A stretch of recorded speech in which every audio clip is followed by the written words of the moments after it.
সাম্প্রতিক সময়ে বাংলাদেশে বিভিন্ন ব্যক্তিত্ব বিভিন্ন কারণে আলোচনা সমালোচনায় আসছেন।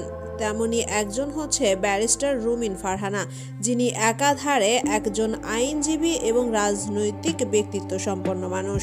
বর্তমান সময়ের অধিক আলোচিত এবং সমালোচিত এই ব্যক্তি রুমিন ফারহানা জন্মগ্রহণ করেন 1981 সালে, আর তার জন্মস্থান ব্রাহ্মণবাড়িয়া জেলায়। 42 বছর বয়সী এই ব্যারিস্টার অলি আহমেদ এবং রশিদা বেগম দম্পতির ঘরে জন্মগ্রহণ করেন।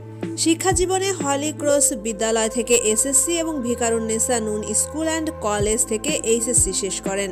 এরপর লন্ডন বিশ্ববিদ্যালয় থেকে আইন বিষয়ে পড়াশোনার মাধ্যমে তার শিক্ষা জীবন শেষ করেন। রাজনীতির পাশাপাশি আইনজীবী হিসেবেও যেমন তিনি পরিচিত, ঠিক তেমনি লেখক এবং সাংবাদিক হিসেবেও তার অধিক পরিচিতি রয়েছে। সেই সাথে বাংলাদেশ জাতীয়তাবাদী দল বিএনপির সহ আন্তর্জাতিক সম্পাদক হিসেবেও কাজ করছেন ব্যারিস্টার রুমিন ফারহানা। তবে এত কিছুর মধ্যে একটি আশ্চর্যজনক তথ্য হচ্ছে ব্যক্তিগত জীবনে তিনি এখনও বিয়ে করেননি।